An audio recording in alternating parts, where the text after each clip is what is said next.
Hello everyone, welcome back to another video. আমি আবারও একটা নতুন রান্না নিয়ে চলে এসেছি, সেটা হচ্ছে এঁচোড় চিংড়ি। খুব ইজিভাবে আমি এটাকে দেখিয়েছি, আর বিয়েবাড়ির মতন টেস্টটা হয়েছে। আপনারা এভাবে ট্রাই করবেন, খুব ইজি প্রসেসে আছে এবং কিন্তু খুব খেতে টেস্টি হবে বা ভালো হবে, সুস্বাদু হবে।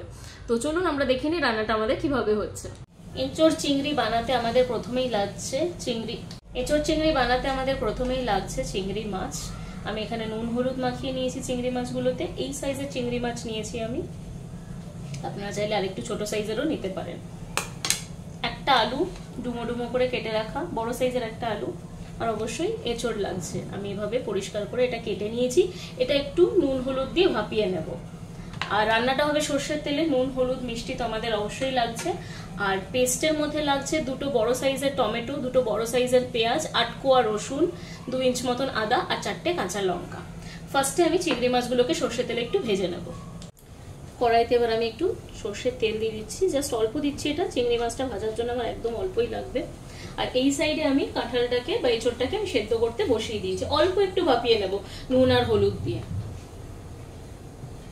এটা গরম হলে আমি চিংড়ি মাছগুলো ছেড়ে দেবো, দিয়ে ভেজে নেবো।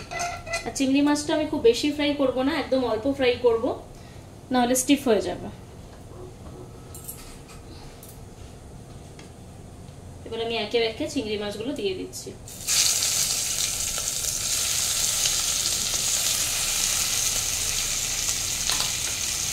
খুব হালকা হাতে এটা ফ্রাই করে নেবো, দিয়ে উঠিয়ে রেখে দেবো। চিংড়ি মাছটা হয়ে গেছে, আমি উঠিয়ে রাখছি চিংড়ি মাছটা।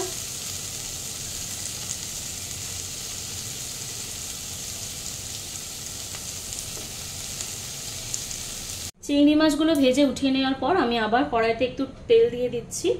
সেটা আমি আলুটা ভেজে উঠিয়ে নেব বলে। তেলটা একটু গরম হলে আমি আলুটা ভেজে নেব। মিনওয়াইল আমি এঁচোড়টাও সেদ্ধ করে নিয়েছি নুন হলুদ দিয়ে। এই যে আমি এঁচোড়টা সেদ্ধ করে নিয়েছি, জলটা ঝরিয়ে রেখেছি। এই রান্নাটাতে একটু বেশি তেল লাগবে। এবার আমি আলুগুলো ছেড়ে দিচ্ছি ভাজার জন্য। ভালো করে ভেজে উঠিয়ে নেব। তারপর আমি এঁচোড়টাও একটু হালকা ফ্রাই করে উঠিয়ে নেব।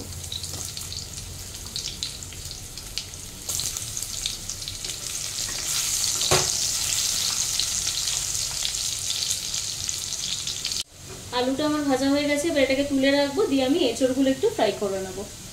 এবার আমি এঁচোড়গুলো দিয়ে দিচ্ছি, ওই একই তেলে আমি একটু ফ্রাই করে নেব।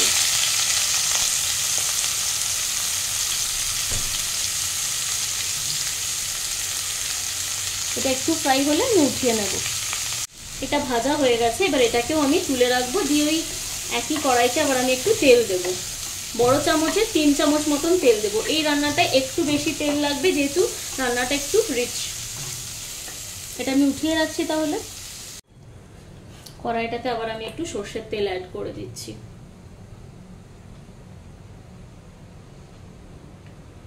বড় চামচে 3 চামচ মতন আমি তেল দিয়ে দিলাম।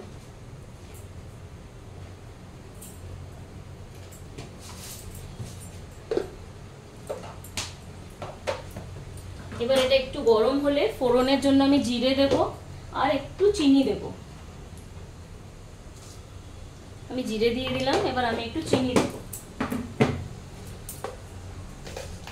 এই রান্নাটায় পার্টিকুলারলি আমি গুড়ের জায়গায় চিনি ইউজ করছি, যেহেতু তেলে প্রথমে চিনিটা দিলে এটা ক্যারামেলাইজ হয়ে যাবে, একটা ভালো রং আসবে। চিনিটা আমার পুরো ক্যারামেলাইজ হয়ে গেছে, এবার আমি পেস্টটা অ্যাড করে দিচ্ছি।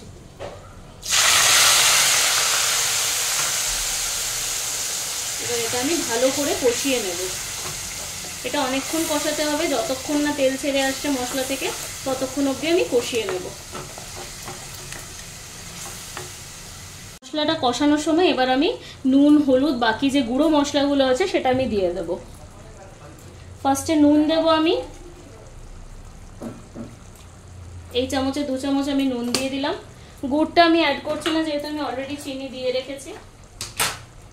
এবার আমি দেব হচ্ছে একটু হলুদ, 1 চামচ ধনে গুঁড়ো আর 1 চামচ জিরে গুঁড়ো। এবার এটা ভালো করে কষিয়ে নেব। যতক্ষণ অবধি তেলটা না বেরোচ্ছে ততক্ষণ অবধি আমাকে ভালো করে এটা কষাতে হবে, আর একদম লো ফ্লেমে কষাবো। মশলাটা থেকে একদম তেল বেরিয়ে গেছে। এবার এই সময় আমি আলুটা এঁচোড়টা অ্যাড করে দেবো। আলুটাও দিয়ে দিচ্ছি আর এঁচোড়টাও দিয়ে দিলাম আমি।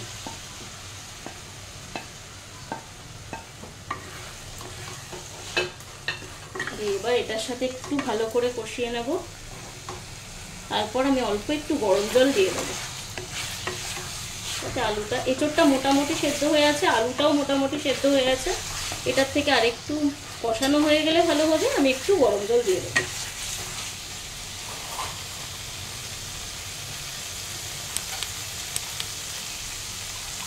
এটা থেকে আবারও তেল বেরিয়ে গেছে। আমি এবার একটু জলটা অ্যাড করে দিচ্ছি। গরম জল আমি অ্যাড করে দিলাম।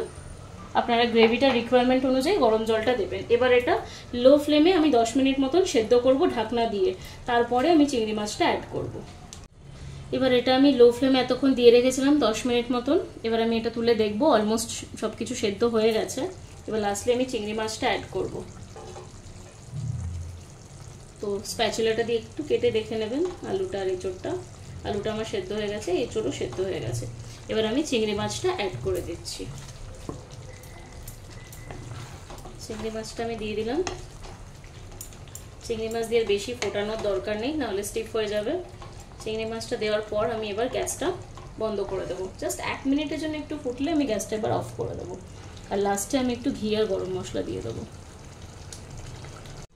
এবার আমি একটু গরম মশলা দিয়ে দিচ্ছি। আমি গ্যাসটা অফ করে দিয়েছি। আমি গরম মশলা অ্যাড করে দিচ্ছি একটু অল্প, আর অল্প একটু ঘি দিয়ে দেবো।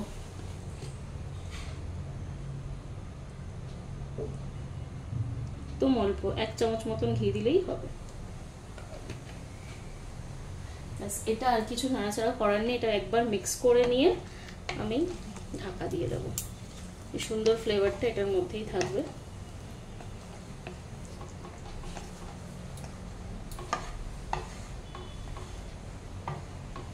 তো এঁচোড় চিংড়ি আমাদের একদম রেডি। আপনারা তাহলে দেখলেন আমি রান্নাটা কিভাবে বানালাম। আপনারাও সবাই এভাবে ট্রাই করবেন আর আমাকে অবশ্যই কমেন্ট করে জানাবেন যে রান্নাটা কেমন হয়েছে। আমার চ্যানেলটাকে সবাই লাইক করবেন, শেয়ার করবেন, সাবস্ক্রাইব করবেন আর নিজের ফ্রেন্ডস আর রিলেটিভসের মধ্যে অনেক বেশি শেয়ার করে দেবেন। সবাই খুব ভালো থাকবেন, সুস্থ থাকবেন। Love you all, bye by.